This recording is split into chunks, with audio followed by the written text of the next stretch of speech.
Hey, shalom, shalom, everybody. How y'all doing? Welcome back to the next episode of Reading with SHILO. What's up, baby? I'm SHILO. I'm out here. What's the business? What's going down with y'all today? What is going down with y'all today? Oh, man. I was in the woods yesterday. Trying to bang me something. Knock him down. But I ain't hit nothing. I ain't hit shit. We saw one deal. But anyway, we are here to jump back into, and try to finish off this book of The Medical Apartheid by Miss Harriet A. Washington. We are here for that. We are in chapter 13. We got 2 more chapters left to go after chapter 13, man. We got 2 more chapters left to go. And we're going to push through, man. We got to roll our way through chapter 13. Roll our way through chapter 13. Oh man. What a start. Let's see, is the sun up? The sun ain't up yet. Oh man, I could be in the woods right now. Oh, my boat is ready. It's ready. I'm ready to go. Oh, ready to go. Please, let me go. I want to go to the woods. Take me.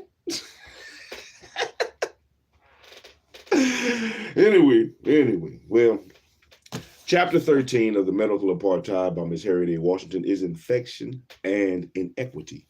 Infection and inequity, man. So, illness as crime. We got some things to dive into, to mine out, to see what is what, and what can we learn and grow from? What can we question? What can we begin to adapt and change our mental mind state with? What can we use in this book to help us learn and grow from? What can we use, man? What can we use? We're going to see. We're going to see. So, as we have started with the habit we have been building, we are going to work our body, work our mind, and work our body. Work our body, work our mind, work our body. 25 things, man. 25 things. 25 for you, 25 for me, baby. It don't matter what it is, just do 25 things. Get up out your bed, get up off your ass, get up out your chair, stretch. All praises to the Most High for allowing you to open your eyes and open your ears and open your mouth and use your hands and your feet and all that good jazz. You have everything you need to succeed today. So therefore, you can get your ass up and do something, make a move for today. And then let's get the day started. Let's get started, man. You have plenty of things to do. You can't sleep all your life. Wake your ass up. And come on and read with SHILO, man. Let's get some reading done. Let's start the day off good. Start the day off pretty good. Let's work our body and work our minds. Get them things pumping. Like the little Jeanette could. Yeah, but anyway, I don't know what you're going to do. I guess I'll do some push-ups this morning, man. Shit. Got to do push-ups, I guess. So, figure out what you're going to do. I guess I'll do some push-ups. You figure out what you're going to do. I'm going to do my 25. We're going to rock it, man. We're going to rock it. 25. 25 lighters on my dresser. That's a good thing. Oh, Lord. 25 things. You do your 25, and I'm going to do my 25, and we're going to do something together. We're going to read together. So 25 and 25. Hey, 25, what you going to do? What you going to do? Let's do 1, 2, 3, 4, 5, 6, 7, 8, 9, 10, 11, 12, 13, 14, 15. Come on, do yours. 16. Like, comment, subscribe. 18. I think that's 18. 19, 20, 21, 22, 23, 24, 25. What up? If you just coming in, do your 25 shits. Get your ass up and do 25 things, damn it. Hurry up. That's 25 of them. 1, 2, 3, 4, 5, 6, 7. Come on, 25 of your shits, whatever it is. 7, 8, 9, 10, 25. 11, hurry up. 12, get it up. 13, come on, pick it up. 14, what you gonna do? 14. 15, 16,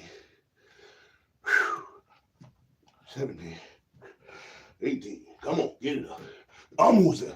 19, 11 more, 20, 21, 22, 23, 24, one more, 25, one to grow. Man, we'll work that. That's good enough. That's enough. All right. I did my 25. What up, Edgar? Shalom. 25 things. So I did 50. I did 50. You can do 25, man. I went above and beyond. Above and beyond. Oh, shit, man. I need some water. Well, all right. Let's keep going. Hold on. Give me a second. Let me go grab me some water. I'll be right back.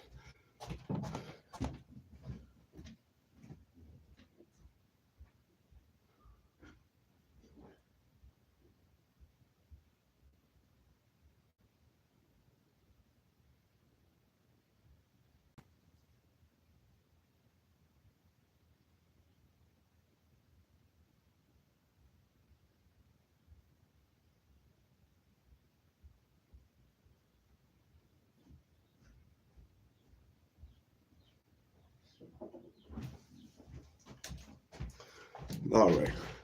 My bad. What's up, everybody? My bad. Welcome. Had to go grab me some water. All right. Well, now let's get back to the regular scheduled program. All right. We are back with the medical apartheid. I'm Miss Harriet A. Washington. Miss Harriet A. Washington. The dark history of medical experimentation on Black Americans from colonial times until the present, till right now. Ooh. All right. We're on chapter 13 once again. We're moving right along. The book has 15 chapters. 15 chapters in it, and we're going to move right along through the 15 chapters. Chapter 13, infection and inequity. Infection and inequity. Unhealthy places and decadent times infect us by their contagion. Joseph Joubert. I know some Jouberts. In April 1992, 34-year-old Milton Ellison made the front page of the New York Times after being unshackled. They had me chained to the bed for 3 weeks, he told the Times. Ellison was not held for assault, rape, or murder. His crime was more subtle. He had tuberculosis and had not complied with his doctor's orders to take medication. He was jailed not in a cell at New York City's Riker Island prison, but in an Orange County, New York hospital. Health officials had summoned sheriff deputies who transported him to the hospital, where his wrists and ankles were shackled to the hospital bed, and he was given his medication under the observation of not doctors, but deputies. After his week-long ordeal, Ellison, who is a schizophrenic, asked, "Why was that necessary? If I were ill, I can't go anywhere?" Ellison was not the only patient to be incarcerated. Other major cities, including Boston, San Francisco, Atlanta, and Washington, D.C., have taken the same steps. And public health expert George Benjamin, M.D., who now serves as the editor of the American Journal of Public Health, said that there are rules on the books that allow caregivers to get court orders to force individuals to be hospitalized. I think that is still, still the case today, man. It's still the case today that, well, they're showing that they can take you. They can take you if they want to. If you're not doing some shit that they want you, if you don't want to participate in their experiments the way they want you to, baby, they just gonna take you and force you. Same shit, different day. Same shit, different day.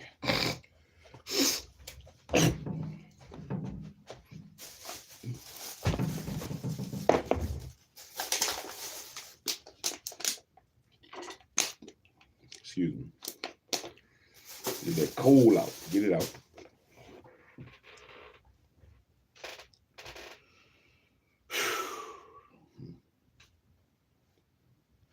You hospitalize them until they are no longer infectious. However, these rules are public health laws that require a hearing before involuntary commitment, a hearing that Ellison was not given.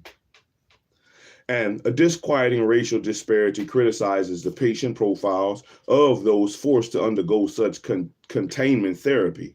Between 1988 and April of 1991, the New York City Health Commissioner ordered 33 tuberculosis patients to be held in hospitals against their will until they were no longer infectious. 79% were Black. As we have seen, Blacks have long been perceived as particularly vulnerable to some infectious diseases. So perhaps it should not surprise us that when emerging diseases such as AIDS and hepatitis C appeared, they were racialized as well. What's more, Blacks are also frequently presented as vectors of disease, posing a threat of infection to whites. In the 1930s and 1940s, African-American public health advocates, following in the footsteps of Booker T. Washington, promoted such innovators as Negro Health Week to provide tuberculosis prevention and care to Blacks who rarely gained entry to quality medical care. But white support in such initiatives was predicated on concerns that the Black domestics who cared for their children, cleaned their homes, drove their cars, and prepared their meals might import tuberculosis into white households. Then do your own shit. Do your own shit. Clean your own shit. Drive your own shit. That's what I say. Be in your own shit. Segregated. I'm down for segregation. Segregated. You have your own shit and let us have our own shit.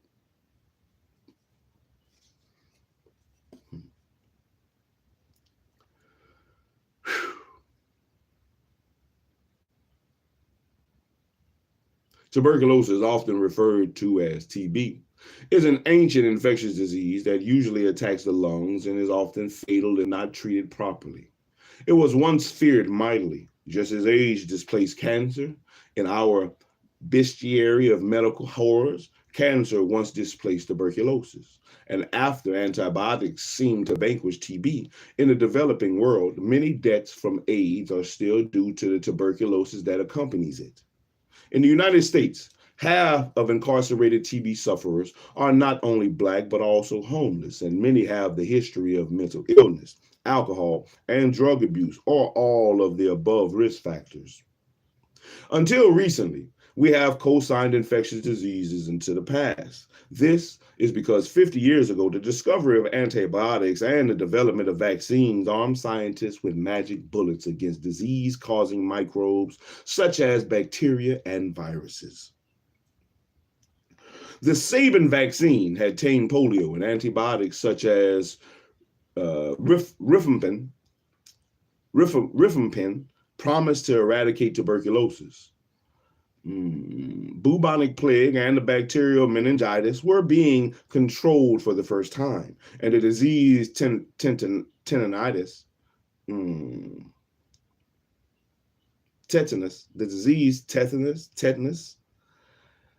diphtheria, and pertussis, once mass murderers, were already memories. And unfortunately, we then seemed to lose our respect for infective organisms because we had an antibiotic cure handy in a pill or a syringe. The apparent conquest of infectious diseases fostered an harmonious hubris of health systems, abandoned public health measures designed to prevent infection. Antibiotics replace hygiene and basic public health measures. I believe that one. Them pink people reverted back to what they knew.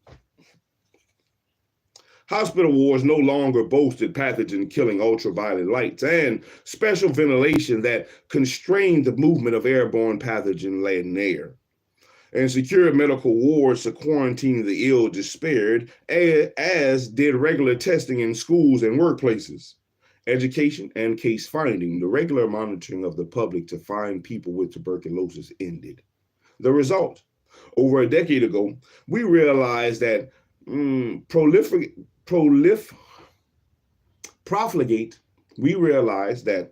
profligate use of antibiotics and short-sighted public health measures had combined to turn the common E. coli bacteria in hamburger into a killer, to transform the common Staphylococcus germ into flesh-eating variants, and to summon even deadlier manifestations of diseases like tuberculosis from their ashes.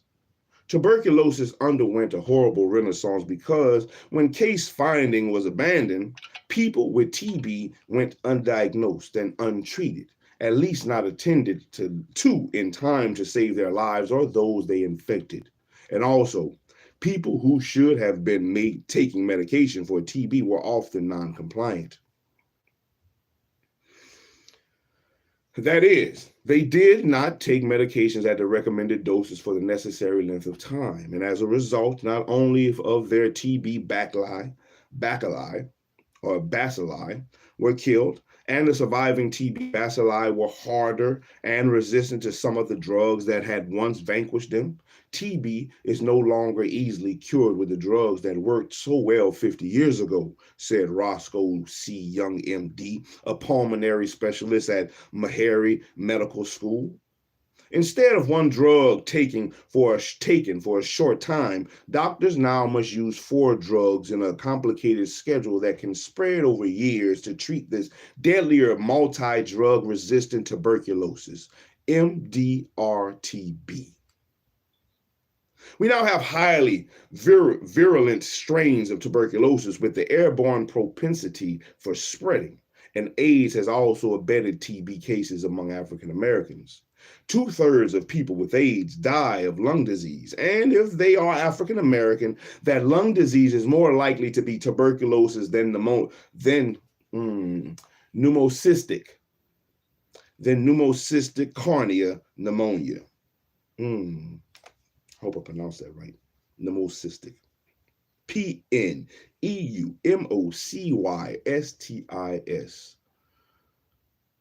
Pneumocystis. Pneumocystis carini pneumonia. Doctors invoke disease resistance to explain why they must reluctantly force treatment upon the drug resistance such as Ellison. They explained that compared to an earlier, slowly progressing version that took years to contract and develop, today's TB bugs propagate quickly and promiscuously and with greater lethality.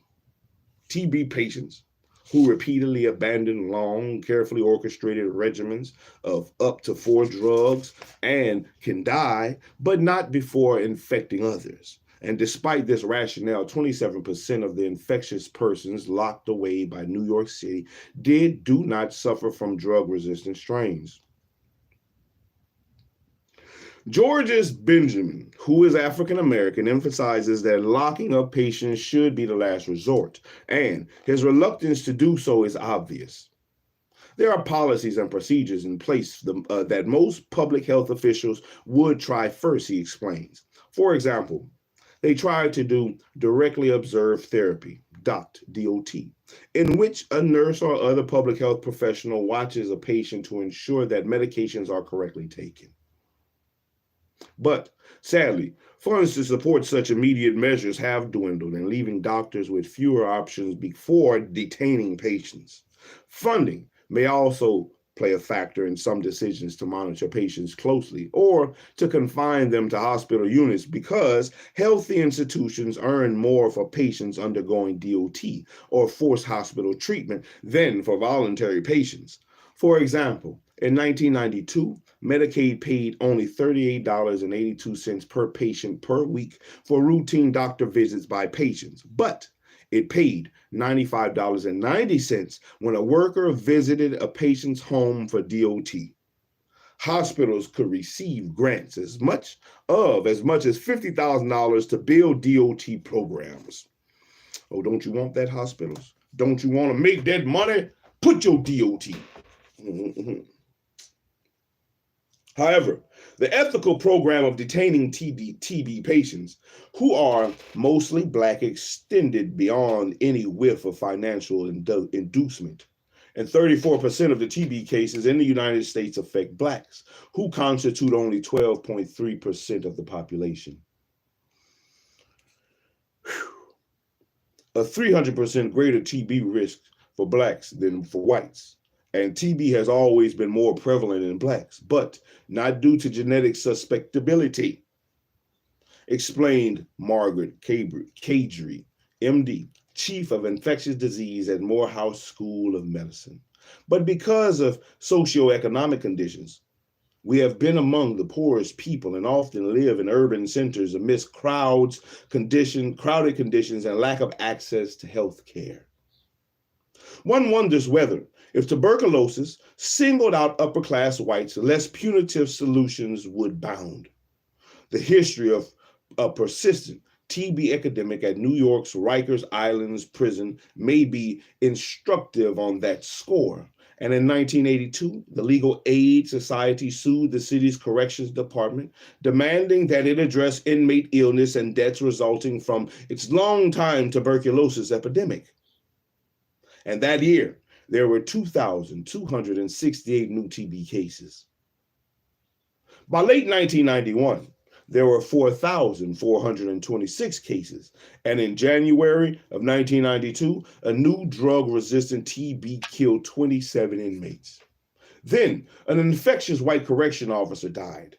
The city responded with alacrity, signing a renovation contract within the month. And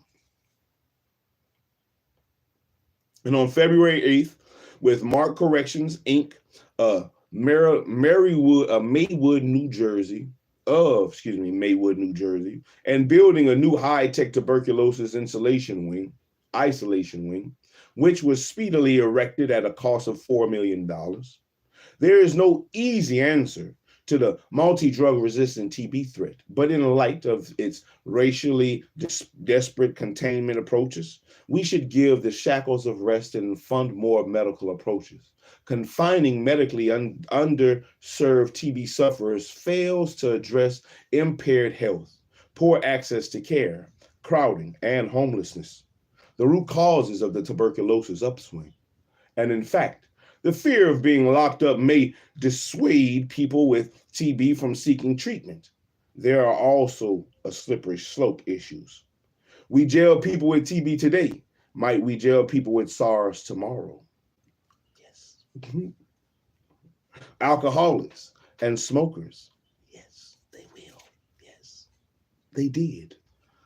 Less punitive practices are more and more medical. And they did. Let's see, what it was, the war on drugs is what they called it. The war on drugs was a war on drugs until the pink people started using them drugs. Then it became a crisis. It's no longer a war on drugs, it's a crisis we got at hand. Less punitive practices and more medical solutions might include wide-scale vaccination, a step that the government has so far resisted funding, probably because the Bacillus Calmette-Guerin vaccine, I know I'm probably mispronouncing all of that, Calmette, the Bacillus Calmette-Guerin vaccine, the world's most widely used, is imperfect, protecting only 4 out of 5 people vaccinated, and triggered a painful reaction called regional lymphadenopathy. In a few, lymphadenopathy. Man, what a word. What a word. Policymakers might also consider a better coordination of public health systems to give immigrants, the homeless, prisoners, and migrant workers easier access to treatment. And currently, health policy simply abandons or incarcerates the infected as non-compliant when they fail to scale the formidable barriers of cost and access between themselves and good medical care. Drug-resistant tuberculosis proved to be merely a sentinel disease. And within the last few decades, new infectious diseases or reinvigorated old ones have materialized as global threats, from the AIDS pandemic to hepatitis C to SARS. And even so, what they're talking about now, they're saying they want people to get vaccinated for the mumps. I want to say for mumps. I think they were talking about what is some of these other diseases? They were talking about SARS. I've heard SARS before. Ebola. I've also heard of the Ebola was coming back, along with some other stuff. Some other stuff, so say, is coming back. I'm back like I never left.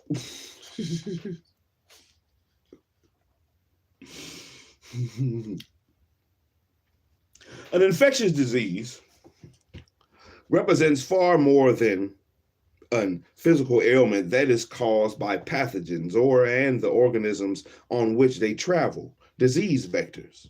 In medical argot, infectious disease also pose a threat to entire populations. They spread, and prevalence and treatment is closely linked to social factors, including crowding, poverty, and inequitable access to the medications, incarceration rates, women's rights, and a host of other political and social stressors.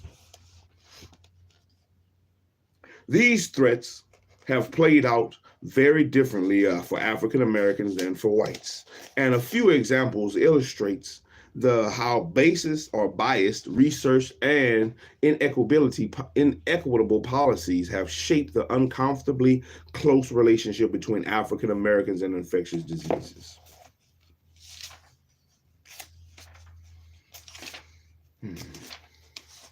AIDS.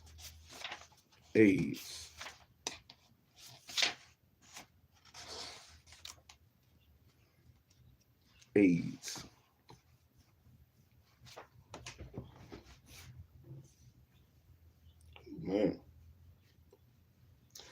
In 2002,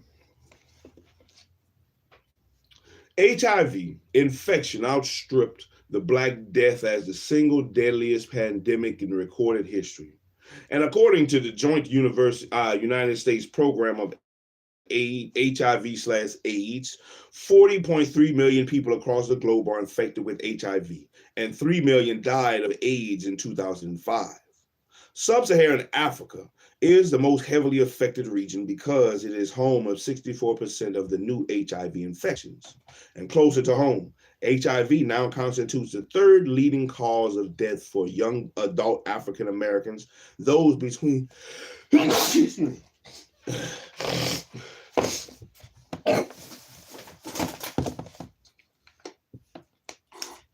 Push.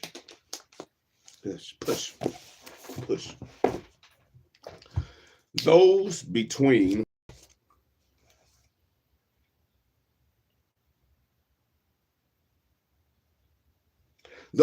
25 and 44 years of age. Oh Lord, I'm in that number.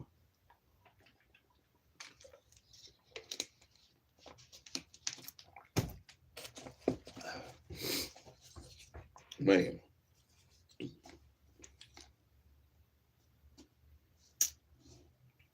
Here we go. In 2004, the CDC determined that most of the AIDS cases in the United States were diagnosed in African Americans. As this book went to press, AIDS was being diagnosed in Black Americans at 10 times the rate as in whites. And it is 25 times more common in Black women than in white women, and 10 times more common in Black men than in white men. Nearly all African American children infected by HIV, approximately 83%, are Black or Hispanic. But, nearly all American children infected by HIV, approximately 83% are Black or Hispanic.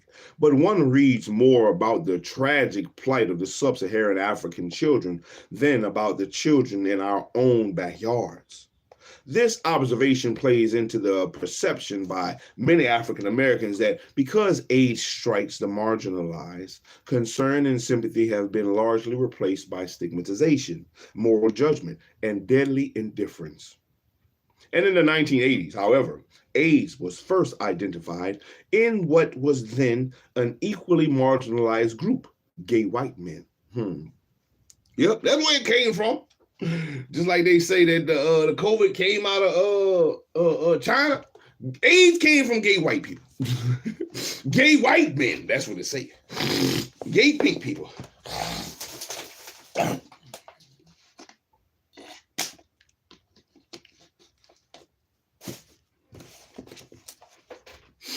Man.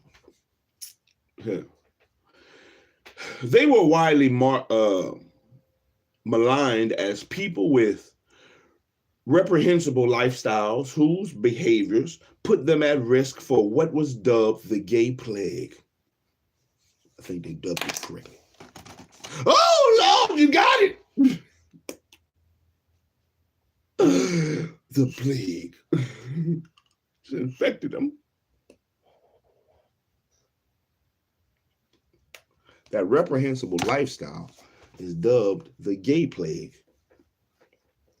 And when it became clear that inmate relations between gay men and others were facilitating the spread of HIV into populations previously thought immune, such as straight whites, this misplaced moral disdain escalated into accusations that gays were sources of contagion and that their behavior needed to be constrained by public health laws. The debate was encapsulated in San Francisco journalist Randy Schultz's controversial social history of the pandemic's earlier days.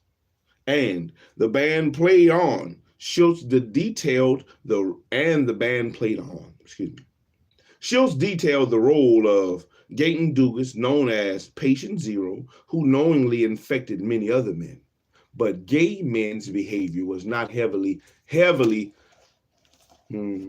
circumscribed because fierce debates over the human rights and dignity of gays ensued, and thus few of the proposed constraints were enacted into law. You know, it's easy. In my mind, how this book is reading so far,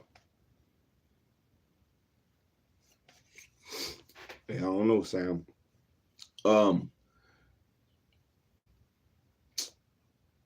They are always quick when things hit the other side of the fence, I should say. When things hit the other side of the fence, they'll be quick to try to enact some type of, hey, we got to fix this. We got to fix this. But until, it does that, hey, ain't nothing wrong here. Ain't nothing wrong here until it affects the pink people. Until it affects the inferior. Once the inferior get it, oh, it's all out then. We need to cure it now because it's going to be too late once we get it. Oh, Lord.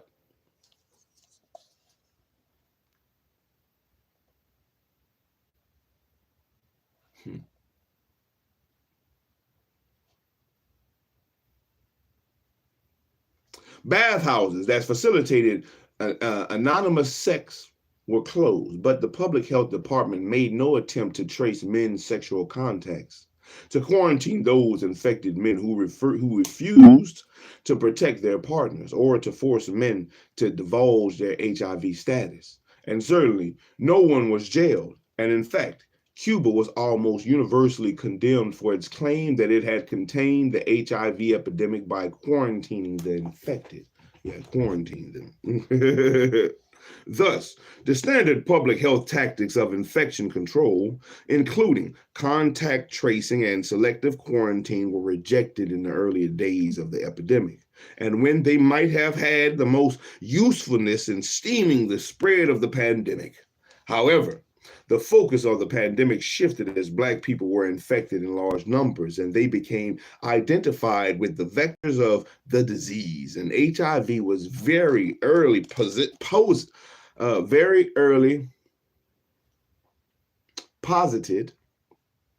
to have an origin among people of color, though it was first found among whites. Yeah, keep it where it's at. Keep it where it's at. Oh, spiritual conversation. What's up, baby? Long time no see. Shalom. Oh, man. By the late 1980s, medical journals and news media referred to several classes in the HIV infected. There was early and frequent reference to innocent victim of AIDS, which intimidated the existence of other, presumably guilty victims. The innocent included infected children such as Ryan White and such sympathetic exemplars as Kimberly Burgess. What they had in common besides media sympathy was white skin and virginity. Ryan White was a 10-year-old boy who had been cast out of his school because of his HIV status and whose family had been persecuted by fearful neighbors. And this sad tale of cruel discrimination against the sick child was narrated by newspapers and televisions everywhere and was punctuated by frequent reminders of his innocent status. He had not contracted HIV from a sexual encounter or injected drug use, and neither had Kimberly Burgess, another innocent victim, who had been infected by a dentist implicated in the possible intentional infections of several other patients we never saw before his demise from HIV disease. Burgess was constantly profiled, and her courage, religious faith, and ravaged youth made it impossible not to sympathize with her plight. Her virginity, which certified her status as an innocent victim, was mentioned in a high percentage of the news stories describing her plight. But the demographics of HIV infections began to change as HIV preyed upon the marginalized, the Africans, and, in this country, the poor and Black. And early newspaper stories on the shifting demographics were given little prominence, and neither were reports that the rural South was emerging as the epicenter of infection. But by 1997, the sea change had taken place, and news reporters informed us that HIV affected a much larger percentage of Blacks than whites, that it had become the chief killer of young African Americans, and that most children with HIV were Black and or Hispanic. First in the minds of many Americans, and finally in grim reality as certified by the CDC statistics, AIDS had become a Black disease. Not all the news about AIDS and Blacks are bad, although too often silence greets hopeful news that contradicts AIDS status as the Black disease. For example, although journalists publicize and celebrate hopeful news about white men who have resisted illness despite long-term HIV infections, a resounding media silence followed similar tidings about groups of African women who by 1997 seemed to have achieved what the best laboratories in the world could not: the power to ward off HIV infection. In over 6 years, 10% of a group of the Nairobi prostitutes under study remained uninfected, although each had sex with hundreds of men. The resistant women didn't use condoms or receive medical care any more frequently than their infected counterparts, and scientists aren't sure how their bodies outwitted the virus, but humans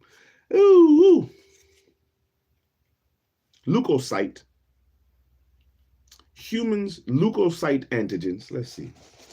Let's see. Let's see. Where is my phone, child?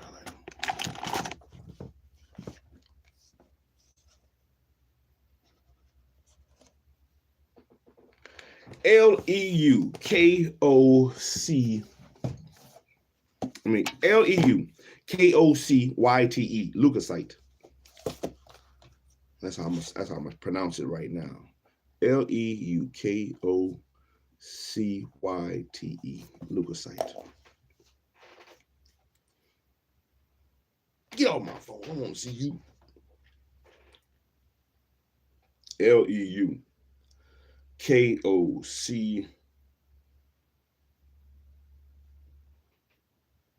leukocytes. How do you pronounce it?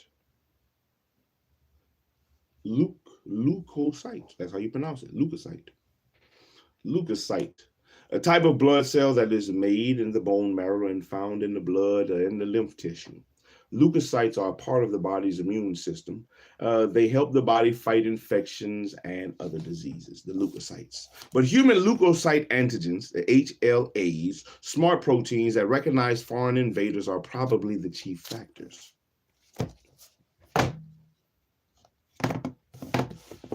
Leukocytes. Many vaccines have been designed by studying people who display puzzling immunities. For example, Edward Jenner first perfected the smallpox vaccine. Yeah, that's another one. Measles, smallpox. That's another one that they say is returning, the smallpox. Edward Jenner first perfected the smallpox vaccine in 1796 after studying milkmaids who became immune after contracting the more benign cowpox. The Nairobi women have the potential to be today's milkmaids, the source of a life-saving vaccine out of Africa. So one might expect these women to be the focus of media and popular speculation. But popular references to Africans' natural immunities have disappeared. And although medical research continues to explore their potential as promising domestic pockets of possible disease resistance, American attitudes towards people with AIDS have also mutated from protective to punitive. More restrictive laws have evolved into the litmus test for public health advocates and legislators who wish to be perceived as addressing the pandemic. Testing children, where we're going to soon be to a stopping point. We're going to see, man. Let me see.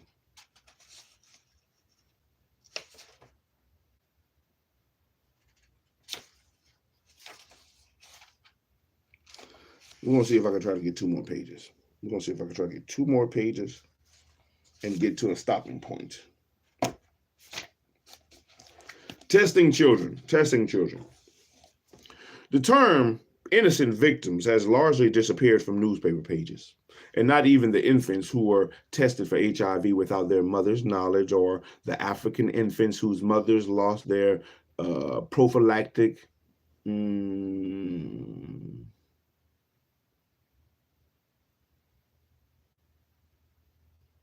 azithromycin, their prophylactic azithromycin, or AZT, when U.S. drug trials ended, are now specified as innocent victims. Children with HIV are increasingly finding that their status is that of involuntary research subjects, not victims. And in December 2004, for example, the journal Nature Medicine reported that since the early 1990s, HIV's positive orphans have been the subject of dozens of national clinical trials run by researchers at Columbia University Medical Center and other New York City area hospitals. Mammoth pharmaceutical corporations such as GlaxoSmithKline, the manufacturer of Zidovudine, had sponsored the testing of the antiretroviral and other pharmaceuticals on scores of HIV-infected orphans housed in New York City Incarceration Children's Center, or the ICC. The institution for the HIV infected is run by Catholic Charities in Washington Heights, a neighborhood where Columbia University conducted fenfluramine violence studies, as detailed in Chapter 11. And the ICC orphans were born to HIV-positive mothers, and their parents either are dead or have been deemed unfit to care for them by the courts. And within ICC walls, Columbia University Medical Center physicians manage AIDS drug trials approved by the Pediatric AIDS Clinic Trials Group, the PACTG, a network that imposes standards for and evaluates clinical trials for the care of HIV-infected children. And these trials were supported by the National Institute of Allergy and Infectious Diseases and the National Institute of Child Health and Human Development, with the approval of New York's Administration for Health for Children's Services, the ACS. Catherine Painter,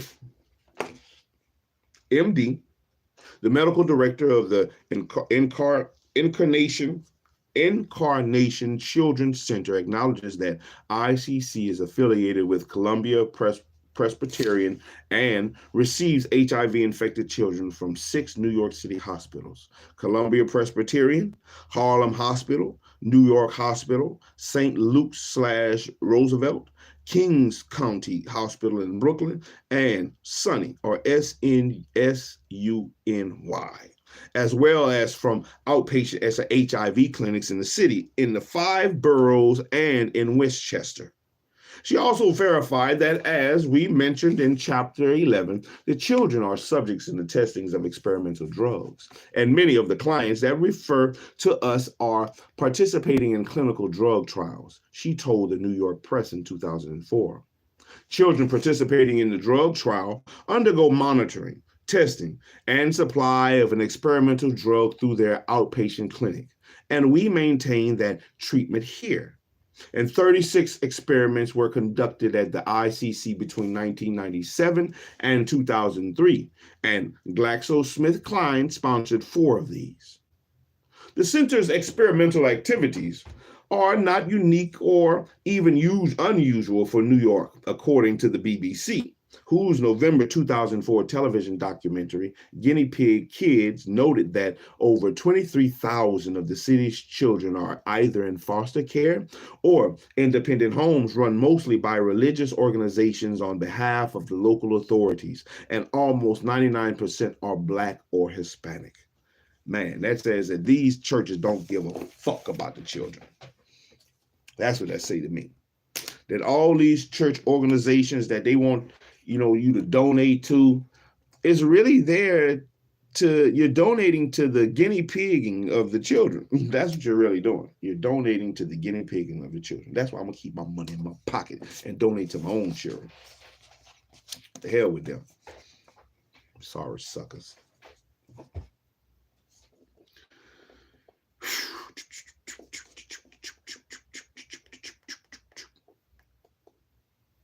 Researchers and ICC staff categorize these clinical trials as therapeutic, intended for the benefit of the children.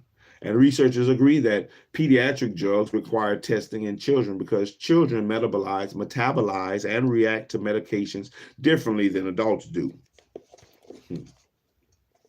However, children's advocates question the therapeutic nature of these experimental drugs, pointing out that they have debilitating, even fatal side effects, including anemia, muscle wasting, organ failure, fatal destruction of bone marrow, the site of red blood cell production, life-threatening liver disease, cancers, bodily deformations, brain damage, painful and fatal skin conditions, and likely genetic mutations, liver swelling, unsightly fat deposits, and skin necrosis, death, and slowing of the skin.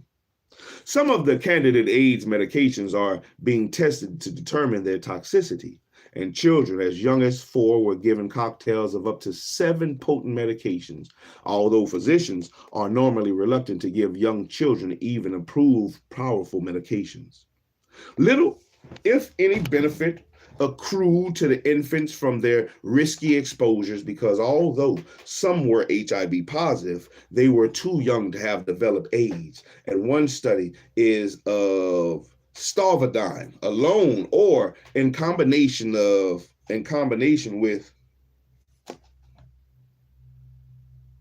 Didenosine, a combination that has killed adult women. An experimental vaccine administered to children as young as 12 months utilizes live chickenpox virus, even though it can trigger the disease itself.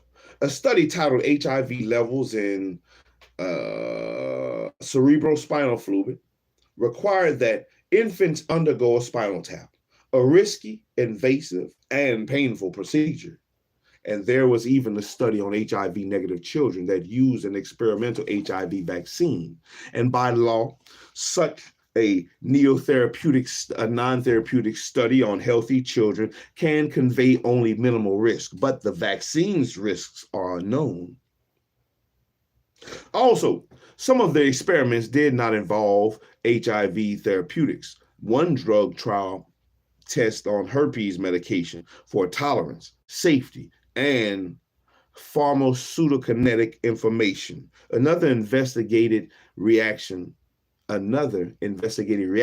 to a double dose of measles vaccines in 6-month-old infants. Oh man, all these boys need to be bust upside their head, man. All of them need to be bust upside their damn head. Take my sword and BAM! Upside their damn head for all these experiments, man. Bust them upside their head. Let me grab a hold of one of these suckers.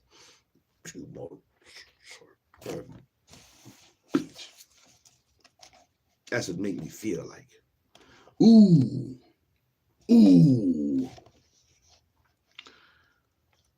As mad as I am, I can only think about the helplessness of the people and the children that they experimented on. The countless numbers, because so many of the records were botched. So many of the records were not only botched, weren't even written at all. Just didn't give a fuck. They just didn't give a fuck. Because who is these niggas, man? These niggas ain't nobody. They ain't nothing but guinea pigs, and I can try and test whatever the fuck I want on however many of them I want to test it on. That's the attitude that they have. Because they're nobody. Who are you? You are nobody to me. Take your po black ass in the back and get this jab. And we'll jab you with 3, 4 of them. We don't know what it's going to do, but we're going to see. The Umbrella Corporation, that's what they doing. They like the Umbrella Corporation in Resident Evil. You got that T virus? Whew. For its part, Columbia University released a statement denying that the drug side effects were serious enough to warrant discontinuing treatment. However, this should have been the parents' call, not the universities or the ICCs, but guardians and parents who adopted HIV-infected children have found that the ICC and the ACS and researchers arrayed against them when they have tried to take children off medications they found to be harmful. In explaining her take on this struggle, Dr. Painter has said, "We're having an increase in referrals over the last years to deal with medication adherence. There are a fair number of children whose HIV illness may be well controlled, but whose families are experiencing difficulties complying with the children's medication regimen." By referrals, Painters means children who are torn from parents and returned to the various agencies when these parents and guardians balk at dispensing the investigational drugs. Federal law gives parents the ultimate right to decide when the promise of an experimental treatment exceeds the risk and side effects and gives them the right to withdraw a child from a clinical trial at any point of the experiment. But most of these children have no parents, or their parents have been deemed unfit by the courts to take care of them, and the children are too young to give legal consent to participate in the HIV studies, and their legal guardian is the city and an allied governmental agency. And the city don't give a flying hoot. A flying hoot, nanny.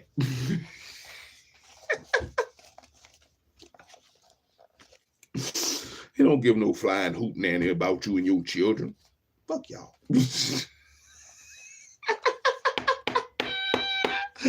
Oh yeah, that's what they say. Yeah, that's what they say. That's really what they say.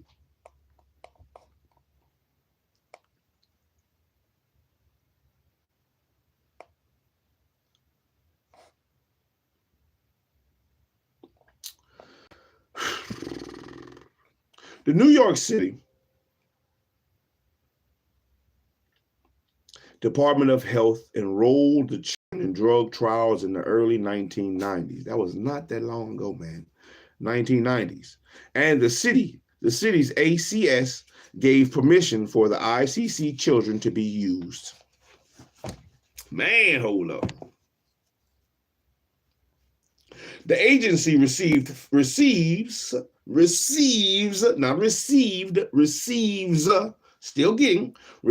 funds for hosting the trial and needs a minimal number of subjects. Therefore, it should not also be the arbiter of the children's participation. It is not disinterested. It is not disinterested and cannot be objective. Yet the agencies are allowed to enroll the children as research subjects en masse, although federal regulations require individual consent for each child. And in fact, the ICC forces the medication upon children over the objections of foster or adoptive parents. Mona Newberg, a New York City teacher, adopted her great-niece and great-nephew and removed them from the ICC in 2002. She refused to sign papers permitting the children to be used in AIDS experiments, but told the journalist in the fall of 2003 that ACS has signed for me when I didn't want to give Sean, her adopted son, drugs. When I said no, the ACC caseworker grabbed the form and said, I'll sign it. You don't need to. They're always switching medications. They never ask me if it's okay, excuse me.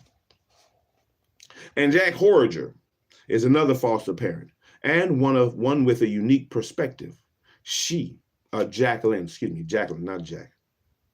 She is an experienced pediatric nurse who worked at the ICC for years before she fostered 2 children as a prelude to adopting them. And one Saturday morning, ACS came to the door, accused her of child abuse, and seized her children. Her crime. She had withdrawn them from the experimental AIDS medication and insists that they had become happier and healthier. As a medical professional, she is better able than most to ascertain whether the benefit of an experimental drug justifies the harm it is doing to children. But ACS has prevented her from seeing her children. Painter seems to validate Horinger's account when she describes the ACC policy towards compliance with the investigational drugs and what we're asking of our families and patients in terms of adherence in something beyond 100%, all of their medications all the time, whether they have them on hand or not, whether the medication makes them sick or whether they're sick with a concurrent illness. Despite Horinger's status as a child's foster mother and her medical training, the ICC trumps parental consent for these children. And such a scenario evokes the question, is the state's chief motivation a desire to minimize the children's health or its own desire to complete AIDS research protocols? The BBC documentary claimed if the children refuse the drugs, they're held down and have them force-fed. If the children continue to resist, they're taken to Columbia Presbyterian Hospital, where a surgeon puts a plastic tube through their abdominal wall into their stomachs. And from then on, the drugs are injected directly into their intestines. An ICC spokesperson, Gerald McEvely, acknowledged that the city sometimes took children from foster parents who had refused to administer the drugs, but he denied the nature medicine that children to Nature Medicine that children were ever forcibly administered medications. And of course, some kids were reluctant, as kids are, to take their medications, he said. It was not children, however, but recalcitrant parents, some of whom were medical professionals, who were reluctant to administer medications because of the debilitating effects on the children and the fear that they were being exploited as non-consenting subjects.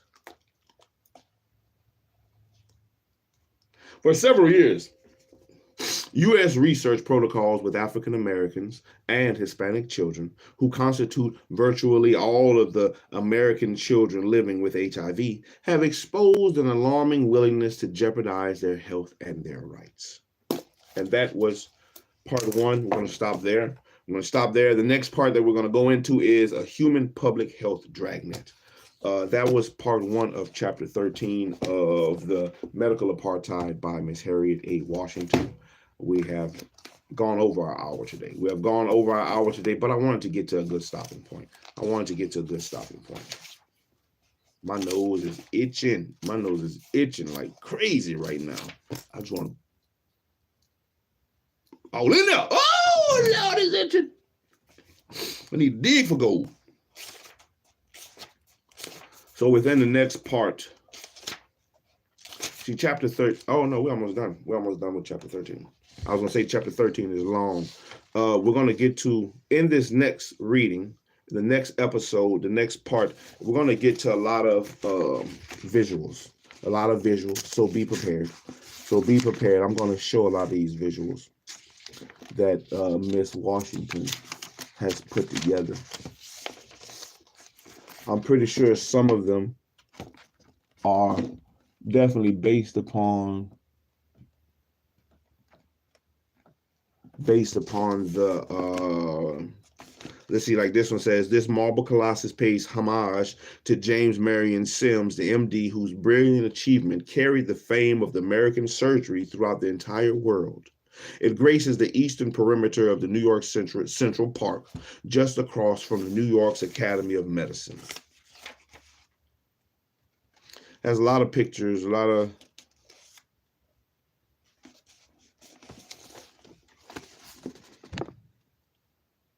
at them brothers right there. 1, 2, 3, 4, 5. It calls them, it says in 1924, 5 rising luminaries of the Harlem Renaissance posed on the rooftop of 580 St. Nicholas Avenue. From left, Langston Hughes, Charles S. Johnson, E. Franklin Frazier. Is that Mr. Frazier? Hold on.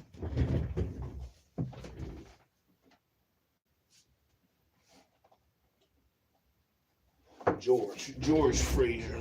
George Frazier was his name. Let me see, George Frazier.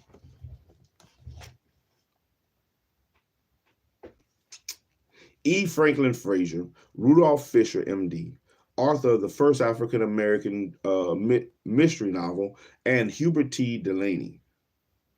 Fisher, a Columbia-trained radiologist, died of radiation-induced illness in 1932. So all 5 of these brothers, man, they got some names on them. They got some names, and they got some stuff to back their names. So, oh, my nose. Let's see what the top one is. Margaret Sanger, head of the legal New York birth control clinic, sits at the far left. I believe that's her right there. Look at all them people. Look at all them people who didn't care. Look at her back there. Don't try to hide back there, you dusty foot. Don't try to hide back there.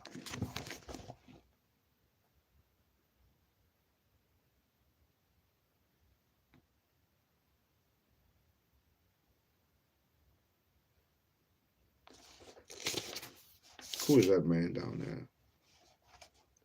This image is of a disabled black child introduced panoply of dysgenic undesirables.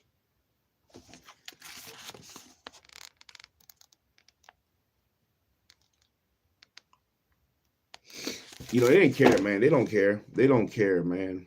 They really don't care. They don't really care. I bet any money, man.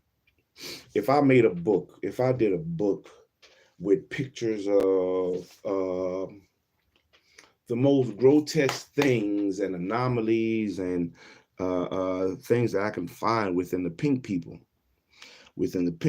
race, or the pink people side of humanity, as they would say, the pink people. If I can make plenty of books. I can make plenty of books with the grotesque disfigurations and deformities and mutations that they have. Oh man, the books that I could. Oh man, if that book would probably get banned. It would get banned because they wouldn't want you to see the things that they got compared to the things that we got.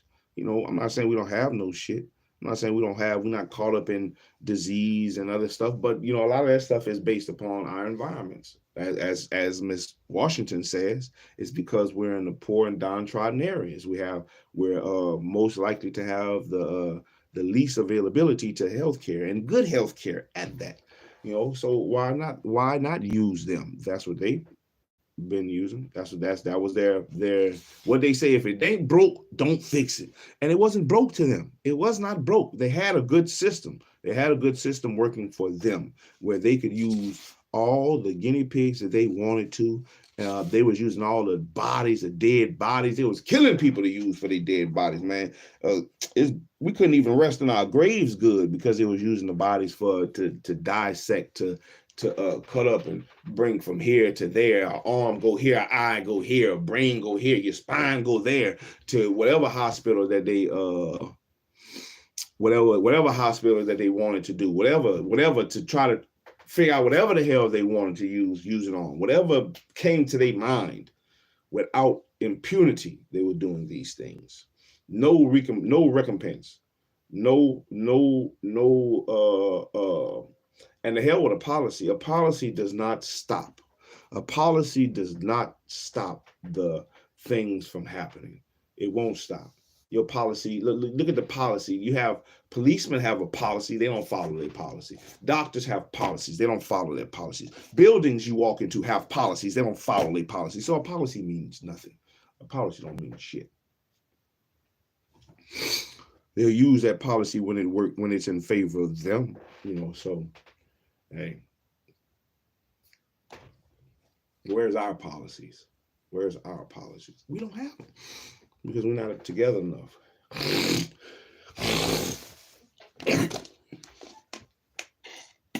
We're not together enough for those policies. So anyway, let's get our 25 shits going, man. You did your 25. Hey, we worked our body. We worked our mind. Definitely. It was definitely some medical words that were stumbling me. I had to stop and think about and sound them out in my head right quick. But we definitely were rolling pretty good through the beginning of chapter 13 of The Medical Apartheid by Miss Harriet A. Washington. And we're going to keep pushing. We're going to keep on rolling our way through that book, through the sea of pages that Miss Harriet A. Washington has laid before us. The sea of pages. So I hope you're ready. You done built enough time to build your mind up, to build your body up. So come on, man, get off your lazy ass and let's go. 25 things. You do 25 things. Don't cheat yourself, man. Do not cheat yourself. You know, 25 things. Whatever them 25 things work for you, you do it for you. Ooh, I don't know what I want to do. I know I'm going to work my chest, man. I need some chest muscles. That's what I want to do. I'm going to work my chest. You work what you going to work. And figure it out. But let's get it. Either way, work your body, work your mind, and come back and work your body. Let's build this habit, man. Let's continue to build the habit out here. Let's build the habit out here. 1, 2, 3, 4, 5, 6, 7, 8, 9, 10, Let me do like that. Oh, I like that better. Oh, I like that better. 10, 11, 12, 13,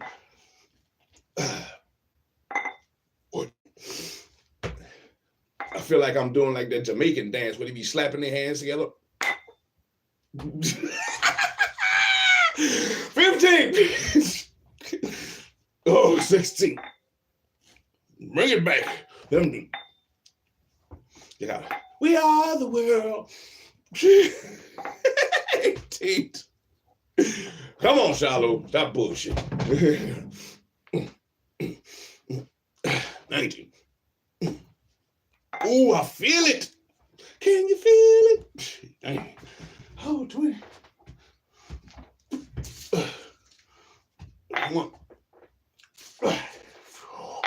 22. Almost there. Watch out, plant. 23. Move your leaves. 24. Oh, 25. I did 25 something. I'm sorry. I had to work out. I did 25 something. You gonna do 25 something? Get off your ass. Make me fine, drill sergeant. That's how I be. Make me fine, drill sergeant. Make me fine. Whew. Build me up, drill sergeant. Tell me down and build me up, drill sergeant. Make me fine, drill sergeant. SHILO, drop it, give me 50. Oh, you ain't said nothing, drill sergeant. Oh, he used to be mad at me yet. Oh, he used to be mad at me. Make me fine. Oh, make me fine, drill sergeant. Damn it, SHILO. You ain't doing nothing but making me fine, drill sergeant. You can be mad at me all you want, drill. But make me fine. Oh, he used to be mad. But that's what you got to do, man. You know, hey, it's a lot of things in life we don't want to do. There's a lot of things in life we do not want to do that we need to do. It helps better us. It can help mold us. It can help facilitate the changes that we need to have happen in our life for us to become successful, for us to be better at whatever we're doing. You know, better mindset, better action-driven people. Forward thinkers, not procrastinators. You know, we're going to get to it before it happened. What they say, be prepared, be ready so you don't have to get ready. You know, we have to be in that mindset, but it takes some doing to do, especially when you've been in a mindset of laziness and procrastination, thinking that, oh, I could do it tomorrow. I could do it tomorrow. You know, we got to stop thinking we can do stuff tomorrow. It includes myself, man. Do what you can do today. Don't put off today the things you can do today and wait till tomorrow. Don't do that. You know, help yourself. Sometimes you got to start off small. And even though the small things don't seem to be as meaningful at times, the small things add up. And sometimes it's the small things that can make you stumble. It's the small things that can multiply and become big things. You know, so take care of the small things. Hit the small things. Knock them bitches out the way. Boom! Knock them out the park. Knock them small things out, get the small things out the way, conquer the small things. Adjust yourself. Make those small adjustments because the small adjustments are easier for you to make and they're easier for you to conquer. The small goals, meet them, move past them, make new ones, and then head on to the big shit. And as you keep chipping away at that elephant one piece at a time, man, one piece at a time, you'll see it start to get smaller and smaller and smaller. You'll see yourself growing. You will see yourself growing, which is what you should want. And not only for you, but for those who are around you, those who are fathers and have, you know, families to lead and children watching after them that they have to guide. Man, you have to be an example. We have to be an example, better examples. I know I want to be a good example. I'm definitely a better example for my sons. So many things that I have to let them see me doing. It's so many things that I have to have them see me doing and see me doing it on a regular. So it becomes a key thing in their mind, a core memory. Man, daddy did that. If daddy did that And children want to be like the parents. A lot of times your children, especially if you're involved in your child's life, they want to be like you. They're watching everything you do. So I'm trying to impart and put things in their face that I want them to see me do, whether or not it's something I've been doing all my life or not, because I have not been being a good reader all my life. Even though I've read, I hated to read, but even though I hate to read, I have to find, oh Lord, I have to find a way. Lord, shalom, my boy. How you feel today? Good. Oh, you feel good in daddy's arms? My son. You have everything you need to succeed today, Mr. Manor. Do you have everything you need to succeed? Yes, sir. You sure right you do, because you're my son. And the Most High allowed you to open your eyes today. He allowed you to open your ears today. He allowed you to open your mouth today. He allowed you to walk down the hallway. He allowed you to use your hands, use your mind. Then you have everything you need to succeed today, son. And I love you. And if you need some help, I'll be here to help you. I'll be here to help you. I got to teach you everything I know. Everything. It might take a long time. And hopefully I'll be here. Sweating. Oh, I am sweating, man, because I was doing some workout, man. I was trying to work my body after I worked my mind. You know what you got to do today? What do you have to do today? What do you have to work? My mind. You sure right. You got to work your mind. You going to work your body too, but you got to work your mind. Especially work your mind. Because you got to soak up everything like a little sponge. Your mind needs work. You got a young mind that's ready to go, that's ready to learn. And you got to figure out what we're going to put in it. What we going to put in your mind today. We're going to drop a little bit of this and drop a little bit of that and put a little bit of that, like we mixing up a batter, like some biscuits or a cake. What we need in there? A little bit of good stuff. How about a little bit of reading, a little bit of math, a little bit of history, a little bit of cuckoo, a little bit of this and a little bit of that, and we mix it all up and we put it in this mind of yours, and we're gonna watch it bake. It's gonna bake. It's gonna bake for years and years and years. It's gonna bake. It's gonna bake until it becomes you. We're going to bake us a good cake in your mind, my boy. More chocolate in that cake in your mind, boy. Chef Daddy is going to cook in your mind, boy. I'm going to cook it now. Just call me Chef Daddy. That's my name from now on. Chef Daddy. Chef SHILO. Where's my eggs? Bring me my milk. So I can pour into this boy's mind. Pour it in there. Pour it in there and show him love. All right. Go brush your funky mouth. Your mouth stink. Ooh, smell like poop. Anyway, we have everything we need to succeed, and you have to succeed. Don't make no excuses on your succession. Hey, that has been the episode of today. That has been part one of chapter 13 of the medical apartheid, infection and inequity, by Miss Harriet A. Washington. The medical apartheid. Big ass book, Miss Harriet. Big ass book, Miss Harriet. But I've been doing my thing, Miss Harriet. Oh, Miss Washington, I'm out here. I'm out here reading your shit, Miss Washington. I'm doing shit. I feel like Star Trek. I'm going places that exploring galaxies that I never explored before.